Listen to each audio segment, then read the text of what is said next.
Hello and welcome everyone to the race recap. I am Laura Winter, accompanied by Will Buxton, as we go over the events of this year's 2024 season opener in Bahrain. How was the race for you?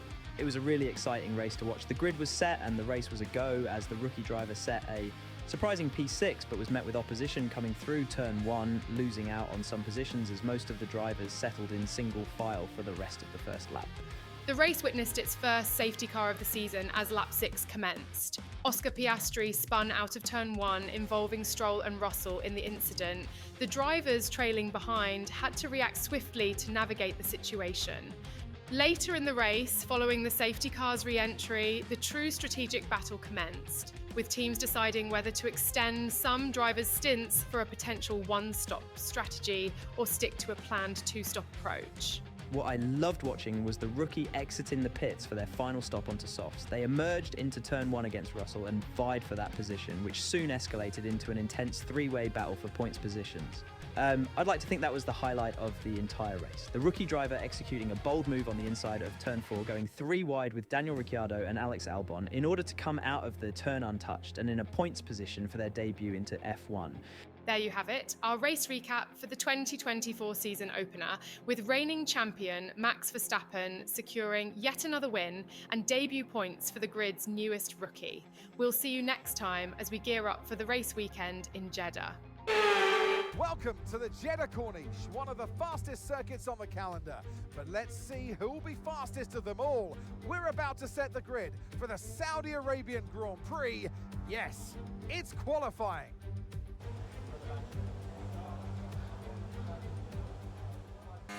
Right, we're right on the cusp now. We've been pushed down to P11. All right, so here we are in Jeddah. Hopefully you guys enjoyed that race recap. And I'm planning on seeing what I can do with it this year and putting it in for the episodes. It's coming across the line the first time here in Jeddah, 132.8. That's good enough for P8 between Hulkenberg and Zhou. We're coming up to the end of qualifying here. We're currently sitting in P19 ahead of Russell, who I believe hasn't gotten the run yet. So we're about 7/10 ahead coming around the final corner. He's having a lot better time through that final corner, but it's not going to be good enough because P14 is going to turn back into P19.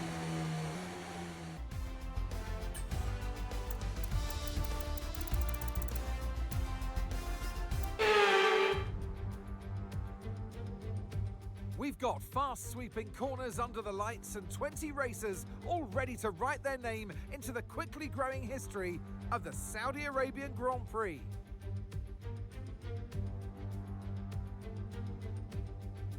So let's take a look at the topographical map of the Jeddah street circuit. As you can see, a number of challenging corners for the drivers to master here. We'll see just how much the teams have benefited from their time spent in practice this weekend. And like many street circuits, this track has the potential to punish drivers that get it wrong. Let's hope we avoid any safety cars today. Before we begin, let's take a quick look at the grid lineup for today's race. Sergio Perez will lead us away from pole position, edging out Lando Norris, who'll start from P2. Considering the rest of the grid, we have Fernando Alonso, Oscar Piastri, Sainz, Leclerc, Russell, Hamilton, Stroll, Gasly, Tsunoda, Ricciardo, Zhou, Albon, Bottas, Verstappen, Magnussen, Johnson, Sargent, and Nico Hulkenberg rounds off the grid. It's almost time for those 5 red lights to go out then. Let's see who can prevail today. And alongside me here today in the commentary box, Anthony Davidson. I don't want to, but we should look at their recent performances, and I think poor is a universal word to describe them. I know what we've got to do before the start of today's race, but what about our driver? What do the final hours look like for them? Well, for them, you've got your pre-race rituals that you go through. You see different drivers that, some have got their headphones on, they're listening to the music. Some drivers really absorb the energy from the crowd and they're there waving to them. Other drivers, they go within themselves. They chat to their engineers, absorbing that information, that vital information that you need to carry you through the race.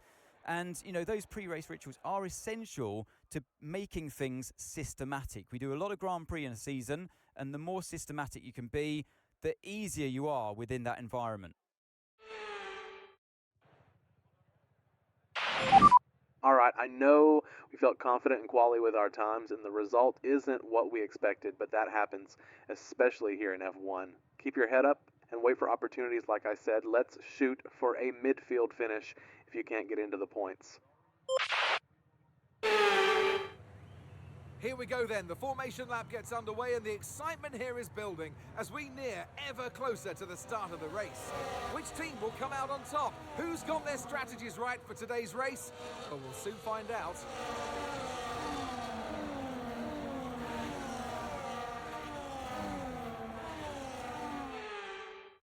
We're almost ready to start the race as the cars take their positions on the grid, with the drivers and teams making their final preparations.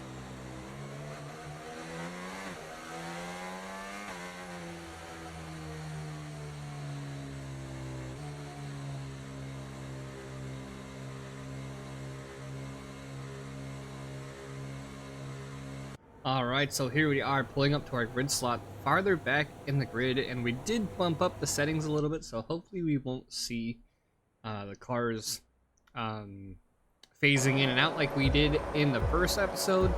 5 red lights are on, starting in P18 because of a penalty. Logan Sargent side by side, and we're off to a good start as we got Logan Sargent, and then you see Hulkenberg in the mirror there as we're looking up to make a move here. Coming up side by side with Magnussen here in turn 1. Taking it easy, as if you guys haven't already noticed, we're running the pink Alpine by Venturi's very own Josh Marin. So, shout out to Josh for working on the livery. We did really good with it. And we'll be running this livery for the next 3 races. So I believe into Japan is race 4. I'm not entirely sure, because we did the season up showcase in episode 1. Still sitting P18. You can see how hard it is for us to react. Well, not really hard to react, but how much control we have to put into this track here. A little bit of flashing there from the lights on the track. I'm hoping that they come out with a no fog mod for this year's game, but we'll have to wait and see, as we're actually kind of struggling here on lap 1. We're only halfway through lap 1. We're already 7/10 back behind Magnussen. You can see they're pulling away. We adjust the difficulty accordingly, and just we don't have the pace for our setup. So the speed is definitely not our friends, and I feel like we had this setup pretty much off the entire race weekend after we started the race, because you can see how much we're having to turn, like how far out we came out of that turn, out of the final turn here to start, come up to the start of lap 2. How many corrections that we have to make, just not enough downforce, but not enough straight line speed for the car. Coming up to the end of lap 2 is when we're finally able to make a move on Magnussen with DRS from sector 2. We try to make a move on the outside and brake late, but we're going to have to leave that room for Magnussen on the inside, and we're going to regret that, because Magnussen is pulling away, and Hulkenberg, the other half, is coming up behind us. You can see in the mirror, and Sargent is back there in P20 as we start lap 3 side by side. A little bit of a movement there from Magnussen as we just keep our calm, and seeing what we do is we lose the back end a little bit, and like games like the past games, Sector 1 has really been an issue for us, putting that power down, this right-hander and this double left-hander and this back right-hander as we go wide, almost coming on contact with Hulkenberg. We didn't get a penalty for coming off track because we let off the gas, but that's going to hurt us because Magnussen is still about 4/10 ahead, and Hulkenberg is right there in the back of our gearbox. And just overall, not the weekend we wanted so far here in Jeddah, but we're gonna have to do with it what we can. A little bit of a lockup there coming out of the final corner here to end lap 3, and Hulkenberg makes a move on the inside. We're both technically gonna have DRS. No, yeah, we're both technically gonna have DRS. Fight down to turn 1, and we're gonna be side by side for a little bit. So that just leaves more and more of a challenge for us as the back end steps out, trying to put the power down, getting ahead of Magnussen. Or getting ahead of Hulkenberg. Works for now. Sector 1 almost spinning the car out over the curb. We don't get warning for that because we had the one car on the track still. But as we're coming through the end of Sector 1, start of Sector 2, I'm just really trying to dig in and see what we can do for an undercut. As this long left-hander, I've been pretty much neglecting putting the power down as the back end comes out again. And right here, we get a radio from our team. Alright, so the engine is having issues. You need to find a safe place to stop the car. We will discuss it when you get back in the pits.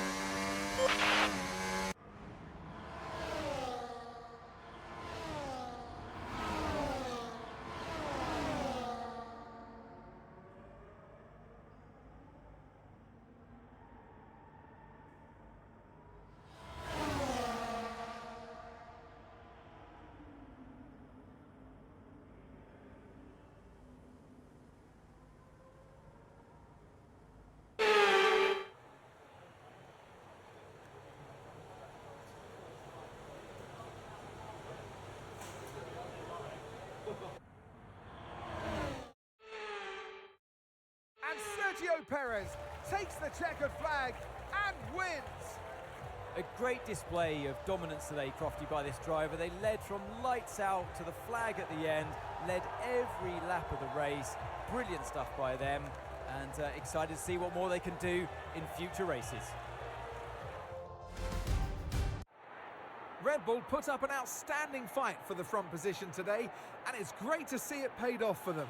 They do so much for the sports that you can't help but be delighted by today's race win.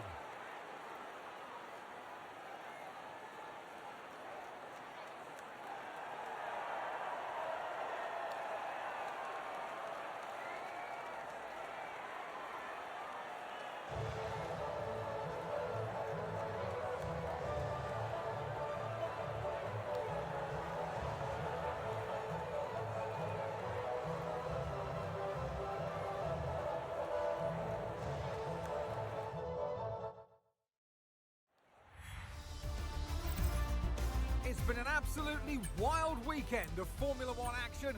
I can't wait to see what's next.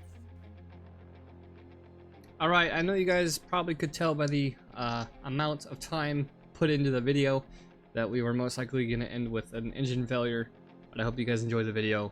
We'll see you guys in the next one.